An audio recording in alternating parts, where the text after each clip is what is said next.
Proevis FM 104,9. Tudo para fazer de você um ouvinte satisfeito. Programa Histórias de Bastidores. 8 da noite. Histórias de superação da vida real. Pessoas que começaram do nada. Outras que perderam tudo, mas deram a volta por cima. Histórias de Bastidores. Apresentação Elias Fernandes. Histórias de Bastidores.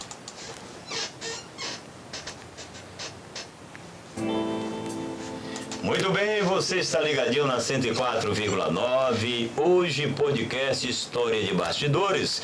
E hoje eu tenho o prazer de trazer um grande amigo mesmo de verdade. Hoje nós já estamos aqui com o Fernando Vita. E hoje nós vamos conhecer melhor sobre a vida. Quem é o Fernando Vita? Você já ouviu falar no mundo político, mas saber um pouco sobre a história do Fernando Vita, nós vamos começar já dando o nosso boa noite, Vita. Boa noite, pastor. Minha eterna admiração à sua pessoa pelo seu comportamento de vida. Sei que isso aqui não paga. Não é por isso que eu estou dizendo. É porque você tem uma história aí linda, de seriedade, de evolução. Você é um homem que evoluiu muito na vida. Parabéns. Ok. Eu fico feliz e mais feliz porque eu tenho agora o Vita também como amigo, né? E isso é muito importante, não saber. Não tenha dúvida, não. Isso é muito importante. Agora eu quero começar, Vita, no programa. Eu quero lembrar você que está na 104,9. Você pode acompanhar pelo nosso Face, Elias Fernandes Oficial, onde quer que você esteja. Você que está em outro país, em outro estado, sinta-se abraçado pela Proevis FM. Ou então na 104,9. Eu quero começar perguntando a Vita. Vita, quem é? É uma pergunta que parece ser fácil, mas muitas vezes dá um pouco de trabalho. Quem é Fernando Vita? Pastor Elias, Fernando Vita, essa pessoa simples que você está vendo aqui, sem sofismo, sem dogmas, uma pessoa muito verdadeira, como sempre minha vida foi pautada. Não tem um homem que aprendeu a trabalhar, gosta de trabalhar e não perca a esperança de voltar a trabalhar não, meu amigo. Com 82 anos, eu quero trabalhar. Agora visitei um amigo que trabalhou comigo numa construtora em Salvador. Ele disse, estou com 95 anos, filho de Itabuna. Legal, o pai dele tinha a loja do Povo ali na Cinquentenário. Lembro. Então ele disse assim, eu estou com 95, agora meu programa é 100. Quando eu chegar em 100, eu vou pensar o que é que eu faço da vida. Muito bem, então o Vita é um homem que ama viver, não é isso, Vita? Vivo. Isso. A vida é maravilhosa, okay. A gente tem que amar a vida, gostar. Eu gostar principalmente do que faz. Exatamente. Ser sincero, ser amigo. É importante ter amigos. Isso mesmo. Muito bem. Lembrar, você está na Proevis FM, no podcast História de Bastidores, hoje com o Fernando Vita. E eu quero saber, o povo quer saber, Vita, você é de Itabuna? Qual é a sua cidade natal? Eu sou itabunense. Não sou nem itabuneiro. Não, né? Porque itabuneiro é aquele que adota Itabuna como sua terra natal. Exato. Agora, minha mãe foi tirar o resguardo de minha avó, chegou lá e me pariu. Ilhéus. Na Baixa Fria, que ela morava na Baixa Fria, um lugar que tinha. Aí me pariu lá e meu pai me registrou lá. Mas eu sou itabunense. Pronto, é metropolitano, né? Pertinho ali, né? Pertinho de 28 quilômetros. Muito bem. Agora, Vitor, nós vamos falar agora um pouco sobre os seus pais. Qual é a origem? Quem é Vita? A origem. E eu quero, a propósito, já adiantar aqui, falar sobre o Miguel Laroca Vita. Eu lembro, eu tinha meus 12, 13, 15 anos, 14 anos de idade. especialmente 14 anos de idade, eu fui procurar emprego lá na Premodado Vitas. E aí um cidadão, Carlos, um moreno, ele disse, olha, rapaz, você não pode, você é um menino. Você não pode, a gente não pode te dar emprego. Eu falei, rapaz, eu vou conversar com meus pais para poder meus pais virem aqui dar uma assinada para você. Aí ele aceitou, eu falei com meus pais, meu pai chegou de viagem, eu fui lá, ele assinou. E aí eu trabalhei, a minha carteira foi assinada, a primeira assinatura foi, inclusive até hoje eu só tive 3 assinaturas. Uma do Premodado Vitas, um do Bradesco e outra da minha própria empresa aqui.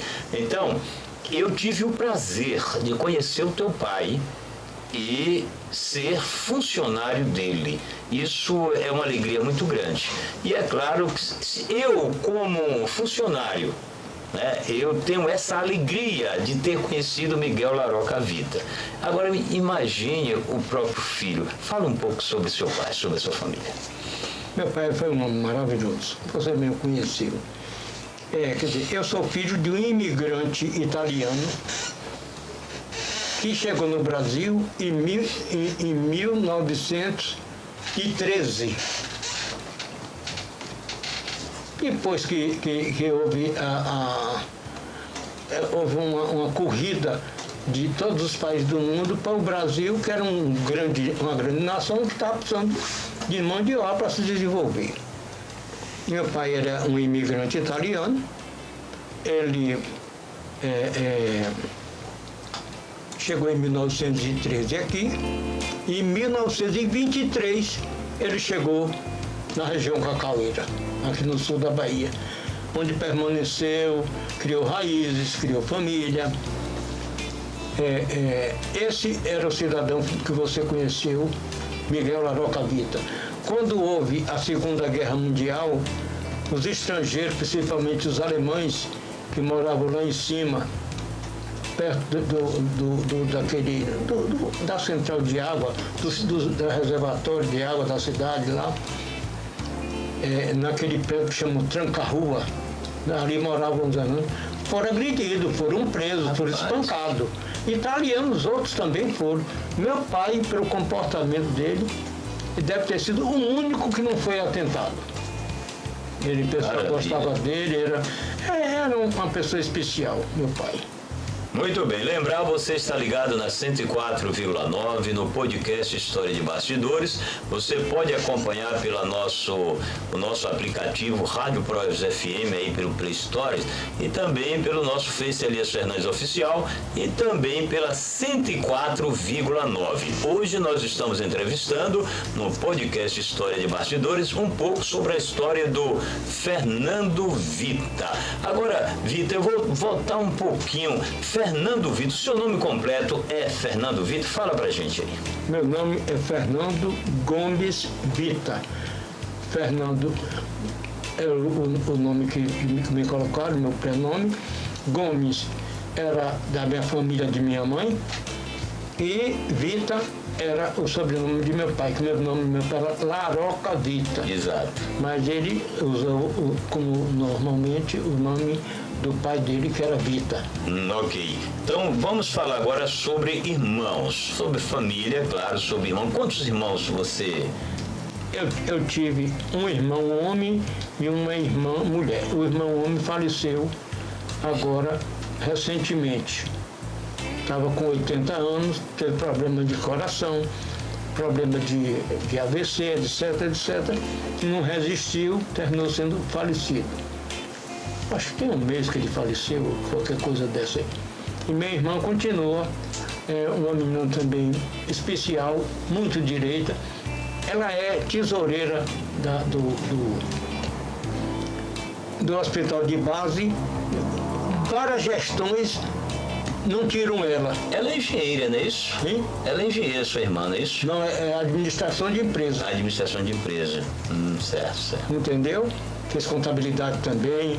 Ela é ligada a essa área e o pessoal gosta dela porque ela, além de competente, fora modesta, é muito direita. E tem que ser. Porque não, o primeiro que ficava contra ela era eu, que eu não aceito. Muito bem, então lembrar, você está na 104,9 podcast História de Bastidores. Hoje estamos tendo o prazer de entrevistar o Fernando Vita. Isso é muito importante, estamos falando sobre família. Agora eu quero entrar já exatamente na tua, sobre a sua vida. A questão é o seguinte, infância. Você, o pai é imigrante, houve todo esse processo. Agora me fale sobre como foi a infância do Fernando Vita. Eu me considero que minha infância foi maravilhosa, entendeu? Nós começamos morando na Rua da Areia. É aquela rua que pega aquela ponte que eu lhe falei antes, a primeira ponte de Itabuna, vai até Rio Branco, aquela avenida, né? Lá no fim chamava Areia porque era perto... próximo aí, sai na outra ponte nova, não é isso? Naquela região ali. Ali no fundo é onde tinha aquela estrada dava o fundo do Matadouro dava para essa estrada.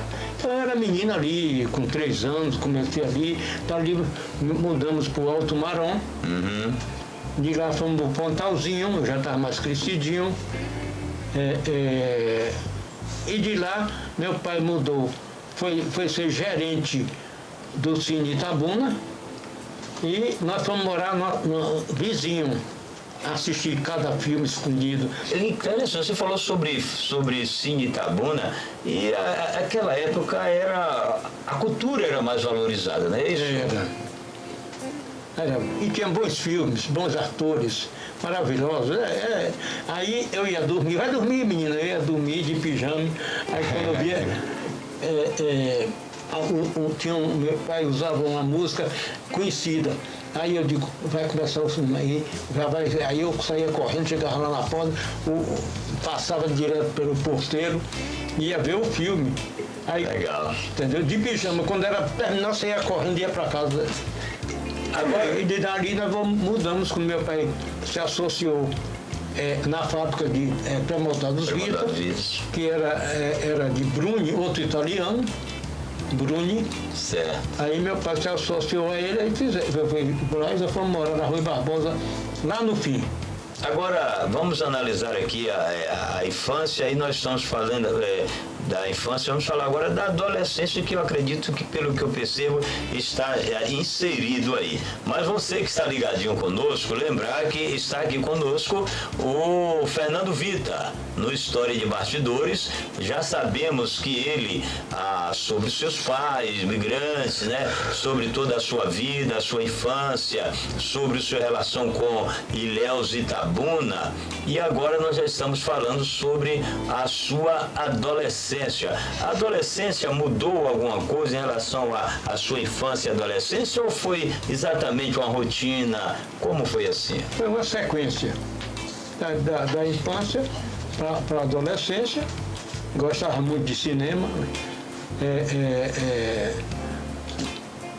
O Cine Plaza, que era perto lá da minha casa, via filmes maravilhosos, que naquele tempo tinha uns filmes sérios, não era o cine pornô como tem hoje. Exato, hoje é terrível. Que não traz nenhuma mensagem, só traz coisa errada, anarquia para a sua vida. Eu tive uma adolescência normal, entendeu? Viu, Alice? Não tive nada especial, não. Agora, vamos analisar aqui e lembrar, você está ligado na 104,9, podcast História de Bastidores, com o Fernando Vita. Nós queremos saber um pouco sobre a vida dele. É claro, você também está curioso. Ouve a falar há muito tempo, Fernando Vita, diante da sua atuação na Itabuna e toda a Bahia, que daqui a pouquinho nós vamos chegar lá sobre isso. Agora vamos falar sobre a sua questão na época de juventude. Aí você começa a escola, começa os namoricos. Como foi a sua juventude assim? Fala um pouco pra gente. Vou começar sobre... Eu fiz o ginásio no Divina Providência, em 1964. Faz um bocado de tempo, né? Eu tinha 3 anos de idade. Foi 64, eu acho que foi. No Divina Providência. Fiz o colégio no Colégio Estadual de Itabuna. Entendeu? Daí foi minha caminhada. sempre fazendo política desde sempre, né? Naquela época já fazia, servi o tiro de guerra em 1960, em 54 que eu fui ao ginásio, não foi 64, 54. 54 já. Aí fui atirador do tiro de guerra com muita honra em 1964, ano de centenário de Itabuna, entendeu? E eu era o diretor da banda, a banda de tocar, né? Certo. Fiz muitas madrugadas, me dei bem, e naquela época eu fui eleito por unanimidade presidente do Grêmio Olavo Bilac do tiro de guerra. Começou minha carreira aí. No estadual, eu fui vice-prefeito, vice-presidente de um dos, não me lembro se foi Sudré, se foi Adervan, eu não me lembro bem como era, faz tantos anos, mas Exato. um deles eu fui vice-presidente. E daí minha caminhada, nunca deixei a política, sempre fiz política. Agora vamos falar sobre a questão profissional. Você que está ligado conosco, nós estamos entrevistando o Fernando Vita. Fernando Vita, aqui da cidade de Itabuna, tem uma história maravilhosa que você está tendo a oportunidade de conhecer. Vamos falar agora sobre profissional. Daqui a pouquinho, pode ficar à vontade, Ilha. Minha mãe, você não falou sobre? Então vamos lá falar sobre sua mãe. Você... Então, a história de bastidor é boa assim, né? Porque é bem à vontade, é um bate-papo. Então me fale, falou sobre o seu pai, agora vamos valorizar as mulheres, né, Vita? Minha mãe é uma retirante da seca do norte da Bahia. Certo. De um lugar chamado Vila Nova da Rainha. Lindos, né? Vila Nova da Rainha. E ela veio para o sul da Bahia, trazida pelos seus pais, com 6 anos. Vila Nova da Rainha hoje é a cidade de Senhor do Bonfim. Certo. E ela veio aqui para o sul da Bahia, o pai dela era pedreiro. Aqui tinha muito trabalho de pedreiro, se desenvolvendo a cacaicultura, construção de barcaças, secador, casas para os trabalhadores, etc. Então, ela viveu aqui, depois foi para Ilhéus. E minha mãe era uma pessoa tão especial que ela fez um curso prático de enfermeira para ir para a Segunda Guerra Mundial. Rapaz. Tratar de pessoas, tratar de gente. Maravilha. Então você vê que... Determinado. Como é. Só que nunca foi chamada. Nunca chamaram, ela ficaram naquele negócio, a guerra terminou. E ela foi trabalhar com a doutora Rosa, que era uma médica, a mãe do deputado, que foi deputado Jorge Viana. Jorge Viana. Trabalhava, o Jorge Viana era recém-nascido, mais velho do que eu, 2 anos. E ela tem até um fato interessante. A doutora Rosa dizia assim, Antonieta, pega a Jorge aqui, não deixamos trabalhar. A doutora Rosa trabalhava diuturnamente, dedicada à medicina. Muito. Maravilha. Entendeu? Então colaborou muito com minha mãe nessa profissão, prática, minha mãe era prática. E isso antes de casar com meu pai. Depois casou e fomos criar uma família e estamos aí vivendo. Então vamos falar um pouco, você tocou num assunto muito importante sobre sua mãe, sobre família. Agora, fala um pouco sobre casamento. Como foi que você conheceu a sua esposa? Conta um pouco sobre a história. Aí dizem que a mulher é mais avançada. Se perguntar a Rebeca, ela vai dizer que não. Mas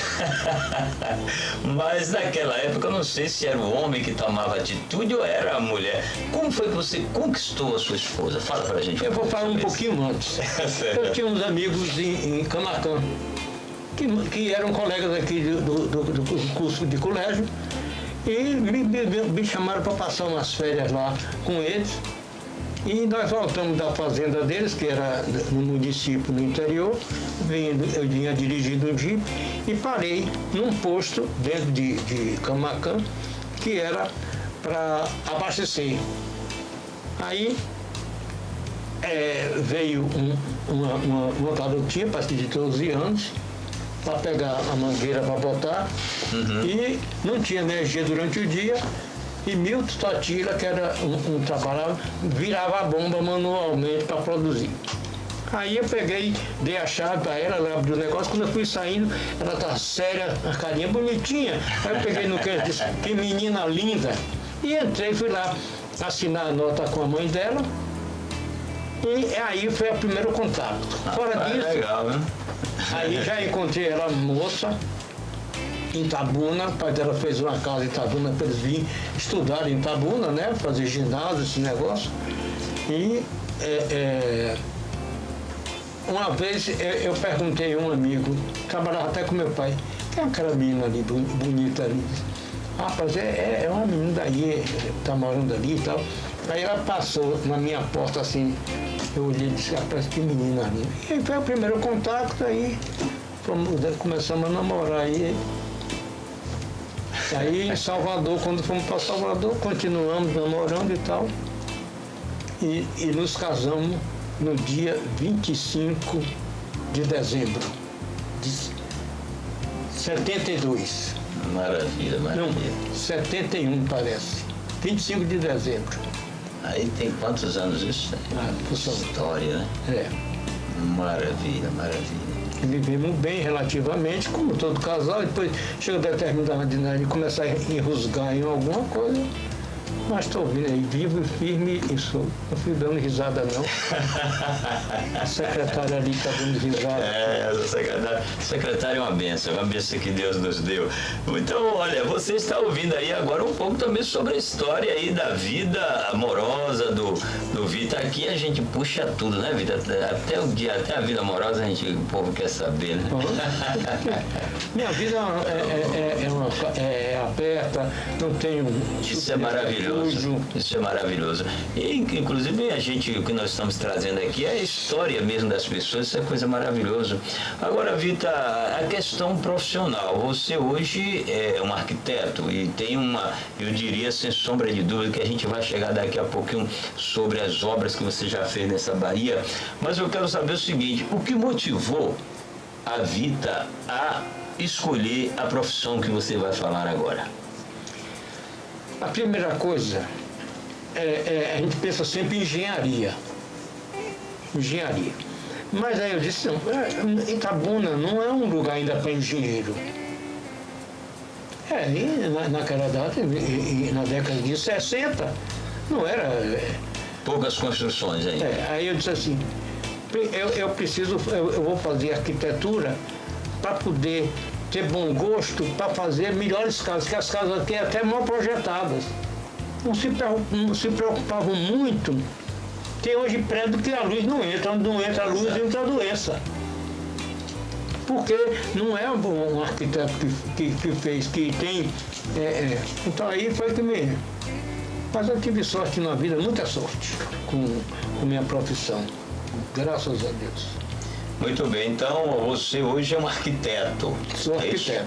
Tá bom, é muito importante. Mas me dediquei muito à construção civil. Certo, agora lembrar também o Fernando Vita teve uma vida também, como nós estamos falando sobre a vida profissional, teve uma vida também sobre... Você tem empresa ou teve empresa? Tive uma construtora. Uma construtora, eu lembro. Crozi e Vita. Crozi e Vita, a construtora, fez muito trabalho aqui na cidade, na região, né, Vita? Ô, Vita, então vamos falar um pouco sobre... Só para poder dizer, construímos 8 casas pernambucanas. Construí a primeira, deve ter sido bem feita, eles aí me construíram, fui construir desde Valença, que reformei lá, a loja, até as lojas pernambucanas, aquela, né? Até Eunápolis eu fiz outra pernambucana e adiante eu fiz em Teixeira de Preto eu fiz também. Essas duas grandes lojas fizeram. Muito bem, agora eu quero voltar um pouquinho, Vita, a falar sobre filhos. Eu falei sobre casamento. Agora, e lembrar, você que está ligado conosco, nós estamos na História de Bastidores com o Fernando Vita, falando um pouco sobre toda a sua história, desde a sua infância, a sua família até agora. Nós estamos aí agora falando sobre família e a gente vai entrar com a vida do Vita agora, do Fernando Vita, sobre filhos. Você tem filhos e qual a profissão dele, o que ele escolheu, houve motivação da família? Fala um pouco sobre essa história. Eu tenho 4 filhos, 3 filhas mulheres e um filho homem. A primeira filha é mulher, a segunda filha também é mulher, o terceiro filho é um homem e a quarta filha é mulher. Graças a Deus, todo mundo encaminhado, bom caráter. Se não fosse... Escolheu a mesma área profissional ou eles optaram por outra? Cada um teve a sua independência. A primeira filha disse que queria fazer uma carreira acadêmica. Fez universidade, hoje é professora da Universidade Federal da Bahia, tem mestrado na Espanha, tem doutorado na Espanha. Outro dia eu perguntei, minha filha, você estava onde? Estava na Espanha. Você já foi na Espanha? Meu pai falou, 20 e tantas vezes eu fui na Espanha. Me convidam, me dão uma passagem, eu vou. Sempre para fazer alguma coisa. Isso é bom, isso defender uma tese, onde João Santana disse que foi a única tese que viu séria, é a dela, porque todo mundo bota umas coisas assim. Sugênero, ela é objetivo. Legal. A segunda filha é professora também, na parte de inglês. Foi fazer um estágio que a mãe mandou. A professora Lília é muito presente com os filhos, né? Mandou na Inglaterra. E hoje já tem 13 anos que mora na Inglaterra. Legal. Já foi professora de meninos especiais durante muito tempo. Hoje mora com um italiano, um Patrício, e iam casar agora. Nós estávamos todo mundo preparando para ir para o casamento, mas houve eles compraram uma casa numa cidade vizinha a Londres, porque quando houve aquele fogo em Londres, construíram na periferia vários terminais, onde passava o trem, certo, passava o ônibus e passava o metrô. Ali tinha estacionamento, tinha banco, tinha farmácia, principais coisas. Você vinha de manhã, estacionava ali, pegava um desses transportes, ia para a capital, trabalhava de tarde, vinha e fazia. Então, eles compraram, para evitar já morar lá, pararam até outro dia, deve ter um ano que eles compraram uma casa, ela também comprou uma casa junto com ele, com o marido, numa cidade dessa. E hoje ela também fez um curso de especialização dentro do DEM. Hoje ela está numa escola lá na cidade, exercendo essa profissão dela como professora. É escola de meninos especiais, só que ela faz tratamento com esses meninos. Legal. Muito bem, você está... Pode ficar à vontade. O menino é perito técnico da Polícia Civil, Salvador, já concursado há vários anos, uns 15 anos. E a caçula foi advogada, foi advogada ou é advogada, né, que não perde o título. Exato. E trabalha no Tribunal de Justiça da Bahia.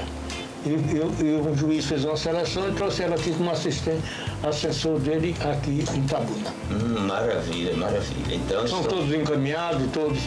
Graças a Deus. Lembrar, você está ligadinho na 104,9, podcast História de Bastidores. Hoje estamos entrevistando um pouco a vida do Fernando Vita, que tem uma história maravilhosa nessa cidade. Agora vamos falar sobre... Eu vou chegar também a falar sobre a sua amizade com Fernando Gomes, saudoso com Fernando Gomes. Mas eu quero trazer um pouco sobre as suas atividades no Estado. Nós sabemos que você foi politicamente, falar também sobre política, é claro, você também foi vice-prefeito, né?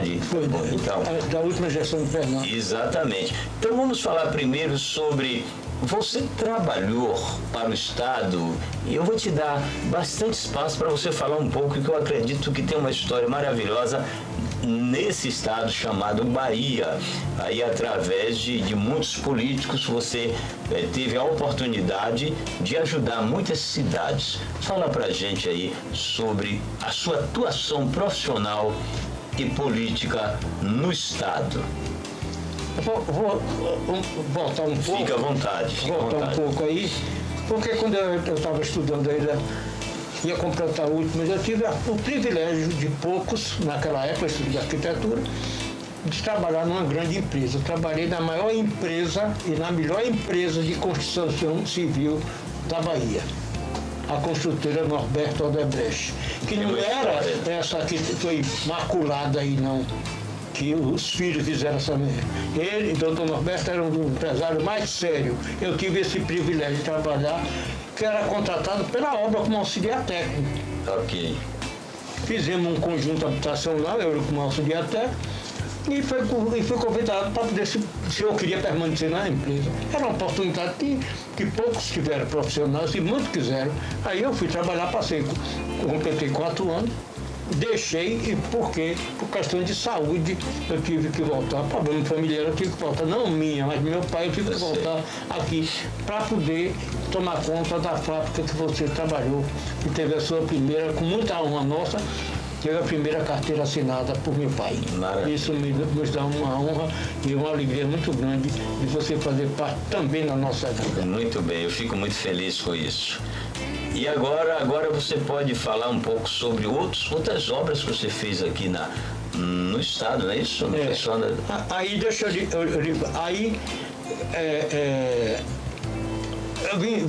quando eu vim embora para Itabuna, depois a gente fala sobre isso, eu vou voltar novamente a Salvador, no governo de Valdir Pires, fui presidente do consórcio intermunicipal da Bahia, que era, chegamos lá e encontramos, estava sendo muito maculada essa empresa, desviaram muito recurso, aí nós fomos cavar, tinham vários recursos do Banco Mundial à disponibilidade da gente. A disponibilidade nossa. Aí nós fomos lá, eu tive o privilégio de ter um presidente, um diretor financeiro de alta competência, foi Libório Arraes.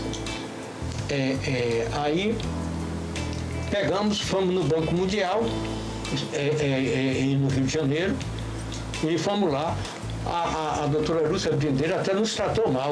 Vocês são muito irresponsáveis quando nós chegamos lá. Digo, doutora, eu estou chegando a primeira vez, você está me ofendendo? Não, não é você não que eu estou ofendendo, estou ofendendo o seu governo.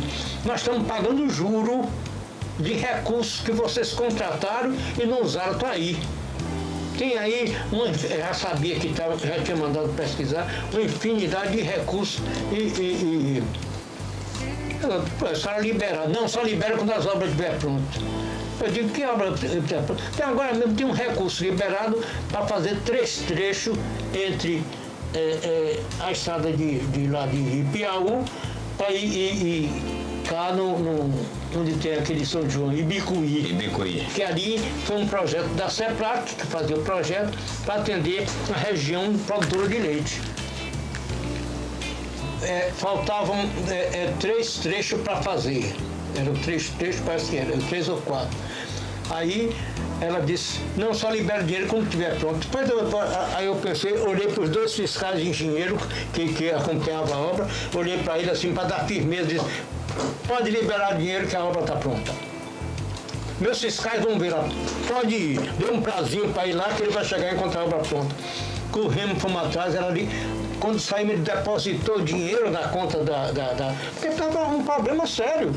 Você pagando juros e não estava dando dinheiro. Exatamente, se utilizar é complicado isso. Aí fomos lá, agora para seu governo, com recurso de 3 trechos que faltavam, nós fizemos 4 trechos com o mesmo recurso.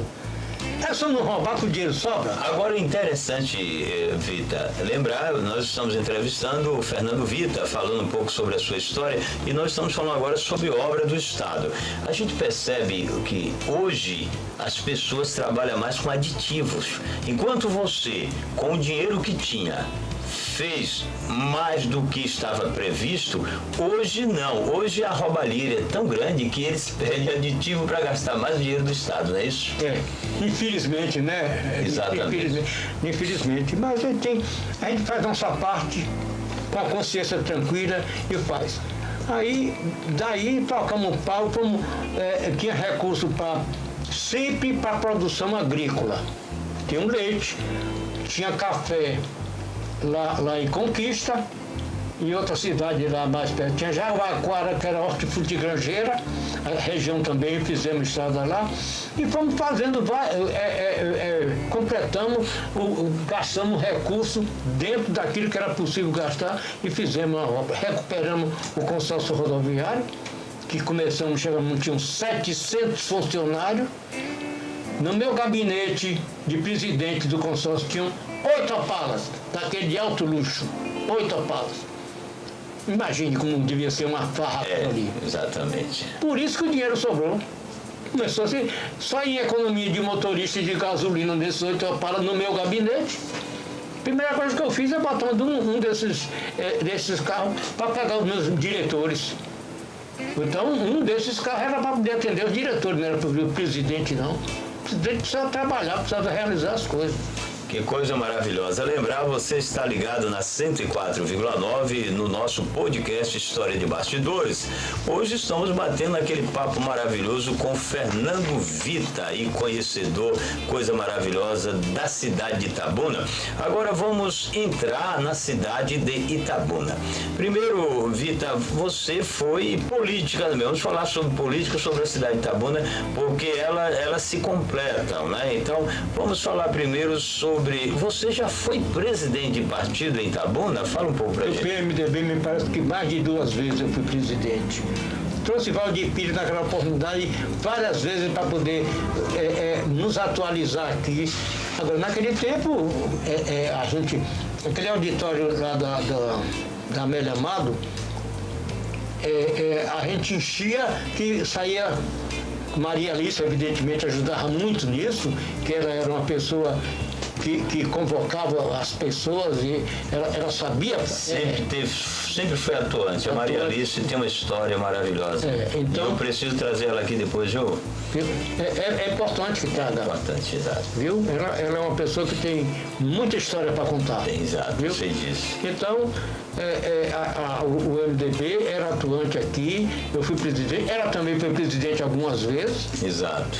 Nós revezamos e trocamos e fomos para frente com...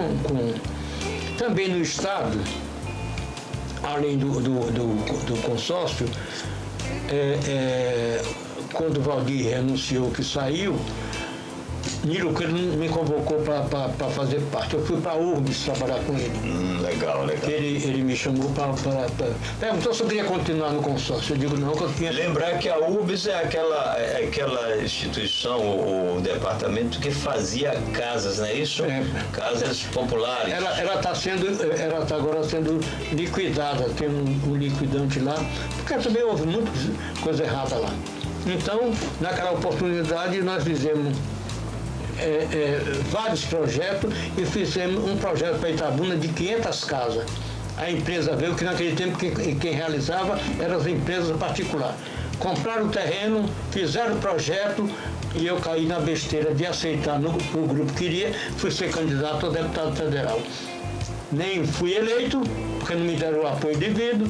Na hora que não deram os recursos, eu não ia botar recurso meu, se eu tinha pouco, não ia botar porque eu não ia tirar. Exatamente. Então não me deram condição e eu não fui eleito. Infelizmente também não pude realizar as obras que eu podia fazer na URBS. Um dos maiores, segundo eles, o próprio pessoal lá, o maior erro que você fez na sua vida foi sair da URBS. Você tinha feito um grande trabalho na URBS aqui. Bom, paciência. Muito bem, lembrar, você está ligado na 104,9, podcast História de Bastidores. Hoje nós estamos entrevistando o Fernando Vita. Lembrar, você pode acompanhar pelo nosso Face, Elias Fernandes Oficial, ou pelo nosso também aplicativo, Rádio Projetos FM 104,9. E você que está aí nos acompanhando pela 104,9.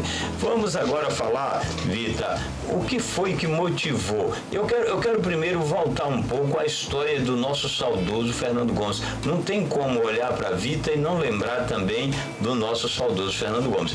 Como foi que você conheceu o Fernando Gomes? Conta um pouco a história. Acho que vocês têm muita história. Você e o Orleans devem ter muita história para contar em relação ao nosso saudoso Fernando Gomes, é isso? Presta atenção. Quando o Fernando, eu fui ser secretário de obras de Oduque, Fernando foi convidado para o Oduque, foi secretário de administração. É aí que nós começamos a estreitar uma amizade, isso em 72, em 73, 4, 5, 6, 76, ele foi candidato a prefeito. Eu aí acompanhei, já estava ligado a ele, já nos conhecíamos lá dentro da prefeitura, tivemos algumas rusgas com aquele gênio de Fernando, né? E que eu precisava de material, precisava de coisa, ele ficava me cesseando, mas o Oduque me dava todo o prestígio, eu tinha todo o prestígio com o Oduque. Então aí ele me convidou para ser secretário de administração dele. Eu tinha fundado a Croesia Vita, estava com compromisso. Eu não lhe falei que a construtora Vita fez diversos postos de leite nessa Bahia. Que legal. Eram umas obras maravilhosas, dinheiro era um direito pessoal, não tinha comissão, pagava um direito, foi uma maravilha. Então ela fez várias obras. Fez Eunapo, Teixeira de Freitas, Jiquié. Fomos fazendo em tudo onde eles captavam leite, a gente fazia. Agora, eu também tive uma passagem na Prefeitura de Salvador, no primeiro governo João Henrique. Fui subsecretário de Desenvolvimento Urbano de lá. Legal. De urbano. E fui presidente da Fundação Mário Leal Ferreira. A Fundação Mário Leal Ferreira era a responsável pelos projetos da prefeitura. Então eu fui lá, trabalhei nesse negócio. Não fiquei no segundo governo, porque o Azevedo tinha me convidado para ser prefeito de Itabuna. Tem até uma história interessante, né? Pode ficar à vontade, a gente quer a história mesmo aí. O Ciro de Matos, o poeta Ciro de Matos, que foi presidente da FIC no governo de Oduque, de Azevedo, numa reunião de secretários, ele deu uma pausa assim e disse: eu queria, Vitor, saber de você. Você foi uma pessoa assim que já galgou um espaço grande. Foi coordenador regional da CEPLAC, trabalhou na UB, Mas você foi embora, eu queria saber por que é que você sempre volta a Itabuna. Você vai, na hora oportuna, você vem, larga tudo e vem embora para cá. E por gostar da cidade, minha cidade querida, é o Visgo da Jaca que ele está para cá.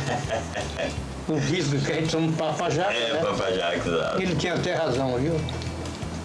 Muito bem. Lembrar, você está ligado na 104,9, no nosso podcast História de Bastidores. Hoje estamos tendo o prazer de entrevistar o Fernando Vita com a sua grande história.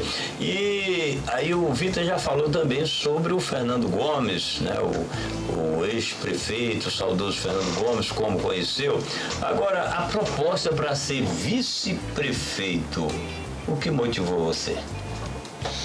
Eu sempre acompanhei Fernando dessa época, fui secretário dele, desenvolvimento urbano dele, e sempre tivemos junto. E eu botei minha empresa, quando eu não pude ir, à disposição dele. Porque nós não tínhamos estrutura na prefeitura. Naquela época, lá na beira do rio, não tinha estrutura, onde era uma casa velha e dividido com madeirite. Então, eu botei, e ele estava sempre lá pedindo coisa e meu pessoal trabalhando, fazendo as coisas de graça. Era um compromisso político, que eu sempre mexo com isso, era um compromisso político com ele. A gente sempre estava junto. Bom, vou ter que citar nome, não posso deixar de citar nome. Fica à vontade, é muito importante isso. Ele teve um atrito, não, ele... O ACM Neto foi muito ingrato com o Fernando, muito ingrato. Convocou Maria Alice, que ligava para ele já tinha o telefone dele mesmo na hora, como ele ligava para ela para saber as coisas da Itabuna, tinha uma ligação muito próxima. Um dia de Fernando também. Certo. Um dia ele convocou uma reunião para Salvador, Maria Alice foi como presidente, porque ela era presidente do DEM naquela época. Aí Maria Alice também foi.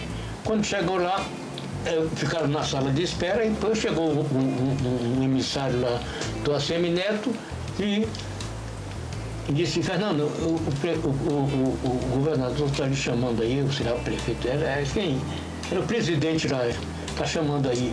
Aí ele levantou, com Maria Alice levantou também, presidente. Aí o rapaz disse: não, a senhora não, ele só mandou chamar perto, a senhora fica esperando aí. Aí já foi deselegante com ela. Exatamente. Quando ela entrou, ele entrou e disse: senta aí, Fernando. Aí ele sentou. O atual prefeito estava de frente assim. Ele disse: você me chamou aqui para fazer o quê? E está com isso aí? Ofendeu, evidentemente, quando aquele não tinha papa na língua, ofendeu o atual prefeito. O que ele está fazendo aqui? Aí a ACM Neto disse: é sobre isso mesmo. Eu quero que você tire sua candidatura e apoie ele, apoie Augusto para prefeito. Fernando ofendeu logo Augusto ali, o jeito dele, e não deu bem, porque ele disse assim: eu vou tirar o partido de você. Ele disse: não é mim não, a presidente está aí, você tira o partido dela. Eu sou independente, não tem negócio de... Tá bom. Aí saiu, veio embora. Estava sem partido. Certo. Candidato como ele sempre foi. E como o Gedel, eu tinha muita ligação com o Gedel, que apesar dos pesares, eu continuo amigo dele, gosto dele. Inclusive, eu vou dar uma novidade: eu soube que os recursos que pegaram lá naquele apartamento não tem origem errada. Então ele entrou com ação pedindo devolução de dinheiro, que não tem origem errado o dinheiro. Aí ali vendia 30 mil boi por ano, você sabia quanto dinheiro tinha? Hotel, restaurante, apartamento, já é muito rico. Fonte de renda, né? O avô dele, Gedel Quadro Vieira Lima, era um homem altamente rico, era exportador de pele. Entendeu? Então era um homem muito... Tanto era que tem uma história interessante. Quando houve uma crise aí com o banco aí, nego telefonava os banqueiros: vai fulano, está uma crise lá, precisam correr, porque um desses bancos aí, ele disse: não, deixa pra lá, isso não me preocupa não, depois eu vou, quando eles acalmarem, eu vou buscar meu dinheiro. Quer dizer, ele era um cara tão tranquilo que não era uma crisezinha de um banco. Então, estou contando até coisas particulares que eu não sei se eu devia, mas a gente tem que... Fica à vontade, mas isso é bom, isso faz parte da história, né? Da história. Então, ele chegou, eu fui a Gedel, né? Gedel, eu precisava que você desse uma força em Itabuna. Por quê? Porque a ACM Neto tirou o partido de Fernando e ele está sem partido. E Fernando tinha sido MDB há muito tempo. Lembro. Muito tempo. Aí ele disse assim: o que é que você quer? Eu quero seu apoio para ele ser candidato a prefeito de Itabuna, novamente. Tá bom, Vitor, articule. Você que faz. O Gedel gostava muito de mim. Articule e faz. Eu fui para o Fernando e disse: aí Gedel de dar o apoio. Tá bom. E agora Lúcio quer conversar com você. Uma das condições de Lúcio era que o vice fosse eu, senão não dava o partido. 5 minutos de televisão. 5 minutos de televisão, era o maior partido que tinha tempo de televisão. O apoio de Gedel, que naquele tempo tinha muita influência. Se hoje ele tá na planície, ele já esteve lá em cima. Exato. Né? Tinha muito... Só para lembrar, teve um deputado amigo que quando ele esteve aqui, eu disse: rapaz, e como é que estava lá a casa dele? Fernando, com a saída de Gedel, Brasília parou uma semana, ninguém faz nada. Por quê? Porque ele que articulava tudo. Ele não... Tá a deriva lá. Você vê como ele tem. Bom, aí foi discutido e antes dessas articulações, o candidato era o prefeito atual, que era o candidato do MDB. Mas não soube articular bem o negócio, perdeu a oportunidade e Fernando disse que, claro que a gente com ele junto, que me aceitava como vice. Gedel deu vários pronunciamentos na televisão, dançou até o sangue, vieram me chamar, estou aqui. Você vê como ele foi, apoiou. Aí Fernando se elegeu, foi minha grande colaboração, eu acho que foi por isso que eu fui vice-prefeito de Fernando com toda a força, por causa disso. Muito bem, você está ligado na 104,9, História de Bastidores, hoje com o Fernando Vita. Você está conhecendo um pouco da história desse homem, 82 anos de idade, mas uma história maravilhosa. Agora, você foi secretário também do Azevedo? Fala para mim aí. Fui secretário de Azevedo. E como foi a sua atuação como secretário do Azevedo? Você teve espaço para trabalhar? Você conseguiu? Não, ele foi difícil, nesse ponto não. Só me deu a oportunidade porque eu trouxe a grande obra que ele queria, que é aquela a organização da Amélia Amado do canal do Lava Pés. Que ele me pediu, queria fazer uma grande avenida. Eu não consegui, eu fui. Como João Santana era diretor de Gedel, Gedel era o ministro, aí eu liguei para ele, fui um dia de domingo na casa dele, saí daqui, amanheci em Salvador, fui para a casa dele almoçar com ele, conversar, e dizia que eu precisava fazer uma grande avenida para ele me arrancar um recurso lá do ministério que ele era diretor. Eu disse, para avenida não tenho não, agora eu faço infraestrutura. Faço barragem, faço isso, faço aquilo. Agora, eu digo, infraestrutura. O canal do Lava Pés, você urbaniza? Não, urbanizar não tanto, mas eu regularizo. Aí foi que eu preparei um projeto definitivo, com todo critério, usei técnico de Itabuna, só trouxe uma firma de fora para fazer a parte de meio ambiente, porque a empresa tinha estrutura para fazer. Aí, com isso aí, né? fui levar, marquei com o Gedel para levar esse projeto, levei primeiro Azevedo, foi Josias Miguel, foram lá na casa dele, ele disse que queria conversar com ele, não conhecia Azevedo, queria conversar com Azevedo, marquei com o Gedel. Gedel já me ligava de Brasília, Fernando, pedi o avião porque fiquei envolvido, fui ver não sei quem, um ministro e tal. Quando cheguei no aeroporto, o avião já tinha saído, só tinha avião tá hora, eu vou chegar mais tarde aí. E ele disse, sim, tudo bem, o que é que eu faço? Leve Azevedo para casa de meu pai. Aí levei para casa de meu pai, aí Dona Marluce fazendo salgadinho para Azevedo e Josias Miguel, e tomando uísque, eu também entrei na farra tomar um uísque. Quando ele chegou, conversamos, ele disse a obra que ele queria, prepare o projeto, leve. Eu preparei o projeto bem executivo, levei para João Santana, e o Santana disse, agora traga um projeto executivo. Isso aí é um projeto executivo. Como executivo? Você olha assim, vê os valores, pode olhar dentro. Primeira coisa que eu fiz era 18 mil orçamento. Eu pedi a quem fez o orçamento para diminuir, porque eu não ia fazer uma coisa majoritária que eu achei que não valia. Foi para 12 milhões. Podia deixar 18, mas eu não queria passar vergonha. Eu sei. O que você quer fazendo umas obras majoradas assim, Fernando? Aí pronto, aí quando ele chegou, eu levei. Agora já deu uma velocidade incrível, um raciocínio fabuloso. Se ele cometeu algum erro, já pagou. Até na solitária por 2 vezes ele ficou preso. Terrível. Então ele já pagou. Ficou lá, foi preso, pagou o débito dele e não denunciou ninguém. E não pode tirar os valores também das pessoas por causa de um erro, né? É a história das pessoas. Já estão requerendo de volta aquele recurso que não tem origem ilegal, ilícita, né? Entendeu? Você vê como é.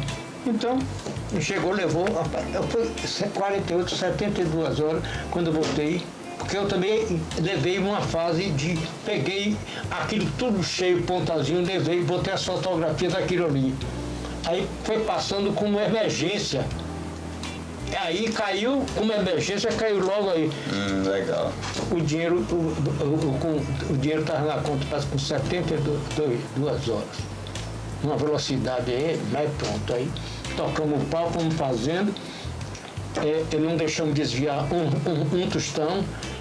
Podia até ter feito mais coisas, mas João Azevedo perdeu a eleição, mas perdendo o poder de voltar para pedir coisas, etc. Muito bem, você está ligado na 104,9 no podcast História de Bastidores.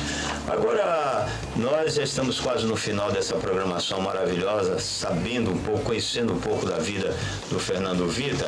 Fernando Vita, você tem 82 anos de idade, você tem uma história de sucesso, vamos dizer assim, porque você teve a oportunidade de ajudar a Bahia e ajudar Itabuna. E 82 anos de idade, a gente percebe que você está com todo o vigor para ainda contribuir com esta cidade. Eu pergunto, Fernando Vita, você acredita que você pode ainda dar a parcela muito importante para mudar a história dessa cidade que vem perdendo habitante? A Itabuna estava com 220 mil, caiu para 206, agora está 180 e poucos. Então nós percebemos, enquanto Vitória da Conquista e todo o extremo sul da Bahia cresceu, até Ilhéus aqui cresceu, a nossa cidade vem minguando. E é claro que você tem um sentimento muito grande por essa cidade. O que você, se você pudesse, o que faria para ajudar essa cidade, Fernando Vita? Eu não posso definir agora, de pronto, o que faria.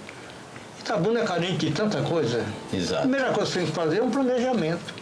Legal. Tem que fazer um planejamento. Tem que ir atrás de recursos. Nós não temos recursos para fazer isso. E com credibilidade, os recursos vêm, rapaz. Entendeu? Se me der a oportunidade de fazer parte de uma equipe, sozinho também não posso fazer nada sozinho. Fazer parte de uma equipe, eu quero contribuir muito com o Itabuna, ainda vou contribuir muito com ele. Eu quero tomar a ousadia de dizer para você, se um dia o pastor Elias Fernandes, Deus colocar o pastor Elias Fernandes nessa cidade para administrar ou sentar naquela cadeira, eu te digo aqui, isso aqui está registrado. Eu gostaria do Fernando Vita do meu lado. Rapaz. Pela experiência que você tem. Que me honrar com isso aí. A experiência que você tem, eu ficaria muito... Eu teria alguém do meu lado que eu poderia ouvir e saber que realmente iria fazer uma diferença muito grande. E trabalhar, porque, né? Então isso é muito importante. Eu quero deixar já os microfones da Proes FM, dizer, Vita, eu sei que você vai voltar aqui outras vezes, mas alguma coisa que nós não comentamos sobre a tua história, eu quero deixar os microfones da Proes FM assim, à vontade. Sinta-se agora em casa para fazer as suas considerações finais e dizer coisas que a gente ainda não comentou, que eu acredito que é muito importante para as pessoas saberem um pouco da sua história. Deixa eu lhe falar uma coisa. Eu participei diretamente das grandes obras de Itabuna, essas 3 gestões. Com o Zé Duque nós fizemos uma obra maravilhosa, que foi aquele aterro da margem esquerda do Rio Cachoeira. Maravilha. Ali onde passa no Jardim Olímpico Leone, ali, aquele aterro, você pode imaginar, saindo de lá do Príncipe Hotel até a Ponte do Marabá. Foi um trabalho árduo, mas foi feito com todo o sacrifício, toda a dedicação.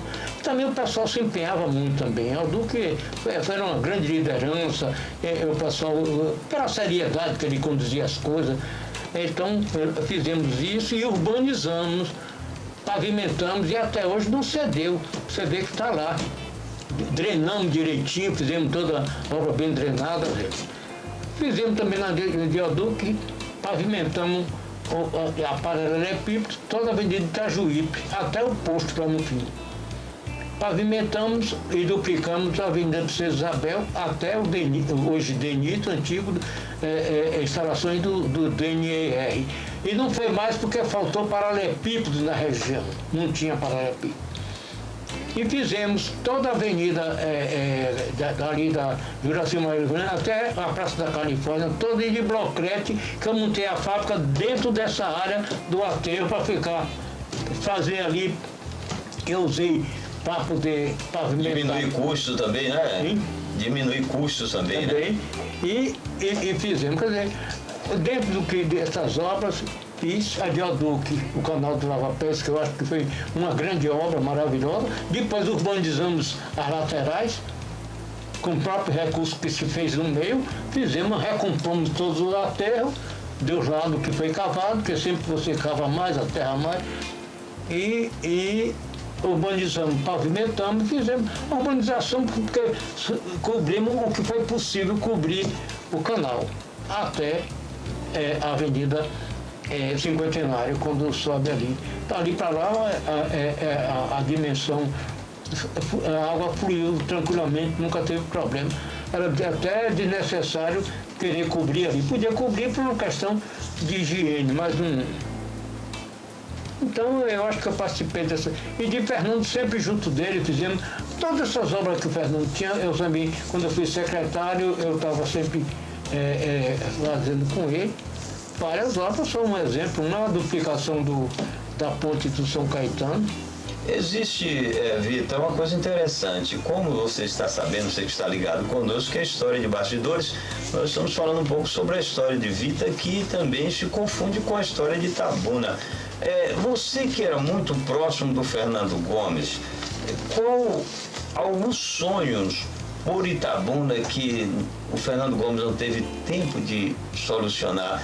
E no seu entendimento, se um prefeito der a oportunidade para que o Fernando Vitor dê continuidade a esse trabalho, qual seria um sonho que Fernando não conseguiu realizar, que você conhece? Isso faz parte da história. Mas Fernando era muito introspectivo, ele falava muito pouco, ele não dizia, você não conseguia penetrar nele, ele só tinha uma coisa que era muito positiva, é isso, não é. Isso aí foi.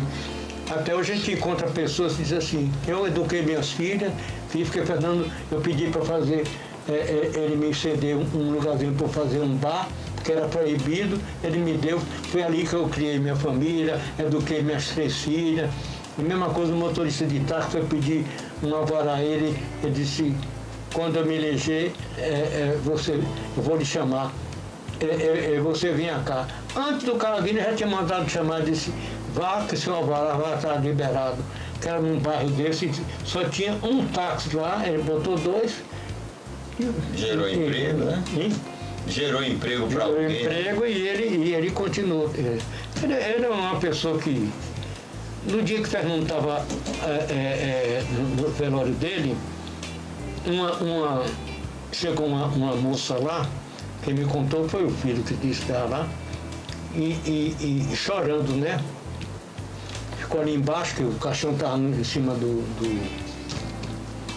palanque, né? Do palco lá. Aí perguntou assim, eu posso subir para ver Fernando?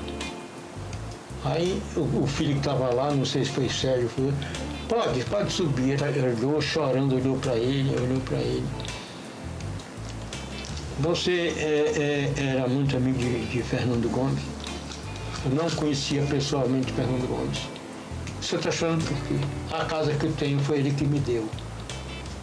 Você não conhecia? Eu liguei para ele, contei minha história, ele me mandou fazer uma casa para mim, onde eu criei meus filhos. Coisa maravilhosa, né? E eu para não vir para a festa, vim vê-lo assim, para poder fazer oração com ele.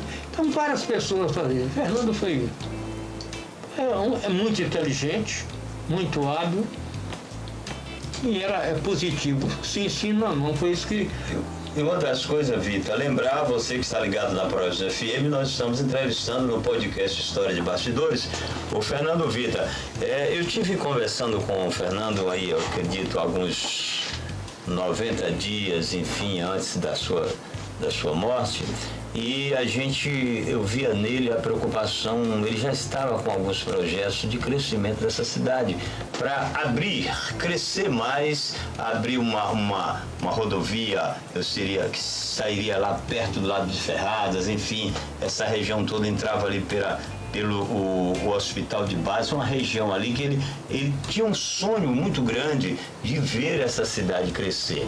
Aquela ali já está toda pronta, do hospital de base até a Trifio, toda pronta, chegou até meio fio, tem ciclovia, tem tudo, mas ele Eu acho que uma grande obra que ele podia fazer é do outro lado do rio, indo lá para Ferrada, mas pelo lado de lá, porque todo mundo cresceu pro lado de cá, esqueceram o lado de lá do rio.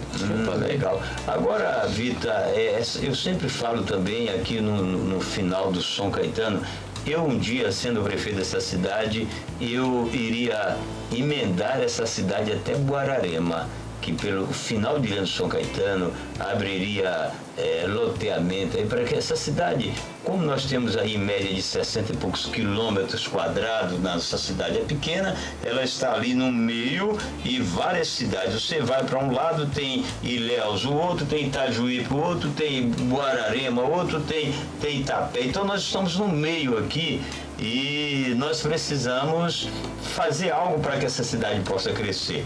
Então você, como arquiteto, engenheiro que conhece essa cidade, qual seria a questão para crescer mais essa cidade, eu diria, em questão de fisicamente falando, de o que você faria? Qual seria a sua ideia? Você teria uma ideia?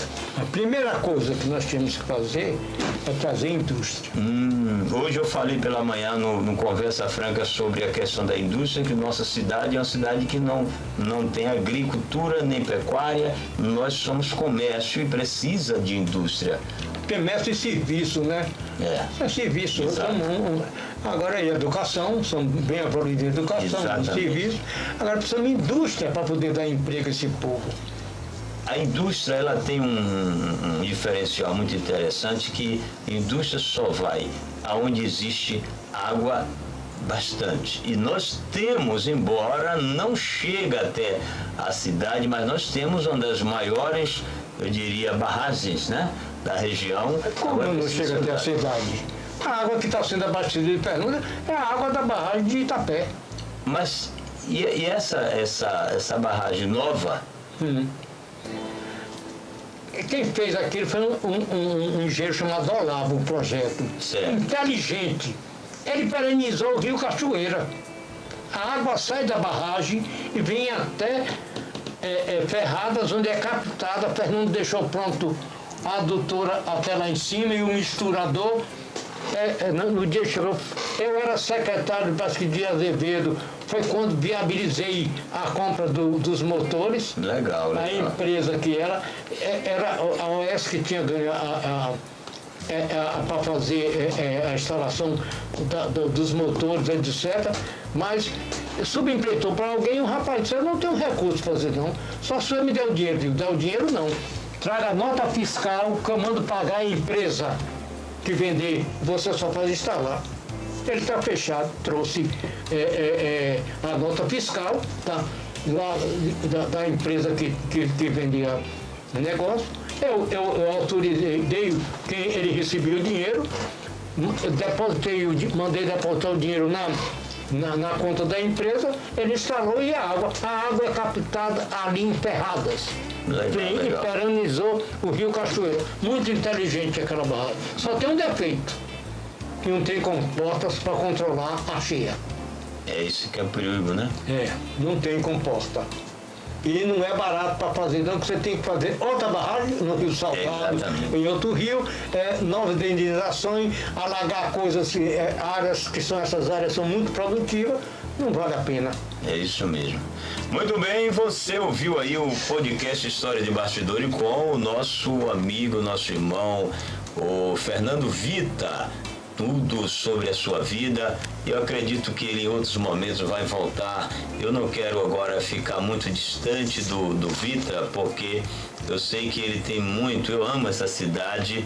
Eu vim para aqui com 12 anos de idade, Vita, e eu percebo que você tem um carinho também muito grande. Tudo que eu conquistei foi nessa cidade, né? E volto a dizer, meu primeiro passo foi, meu primeiro emprego foi com seu pai, e de lá para cá Deus tem nos abençoado muito, e eu tenho agora, depois de tanto tempo, a oportunidade de estar perto de vocês. Isso é muito prazeroso, e eu espero que tudo isso seja, que a gente, nós dois juntos com outros, né, nós possamos transformar essa cidade. Eu tenho um carinho e quero ver essa cidade mudar, e eu tenho certeza que você pode ainda tem muito o que oferecer para essa cidade diante da sua experiência de vida. E eu quero deixar agora os microfones da Proesa para você fazer as suas considerações finais. Fique à vontade. Eu agradeço muito, viu, pastor Elias, essa oportunidade que você me deu de ir para o seu programa, que eu acho muito interessante, história de bastidores, porque a história de bastidor é a história que não é exposta. Exato. Você que vai cavar, foi ver minha família, minha mulher, meus filhos, minha mãe, meu pai. Você foi, e aos poucos você foi vendo a minha parte profissional, minha formatura, minha caminhada. Isso é importante. Entendeu? Então, História de Bastidores é um programa muito importante. Você tem que trazer sempre mais pessoas aqui que tenham conteúdo e possam trazer subsídio até para você, com as pretensões que você tem em política, para você ir absorvendo a ideia de cada um. Exatamente. Para ver o que é que se pode tirar disso. E você com essa intenção, seu passado que é maravilhoso, sua conduta séria, que você tem condição. E se não roubar, o dinheiro dá para fazer. Mas se tiver uma equipe que o próprio Vita esteja nessa equipe, nós teremos uma equipe de vencedores e que pode transformar essa cidade. Muito obrigado. Ok. Muito bem, que Deus abençoe a sua vida, obrigado pela sua audiência e se Deus permitir, amanhã, a semana que vem estaremos de volta. Tchau, tchau.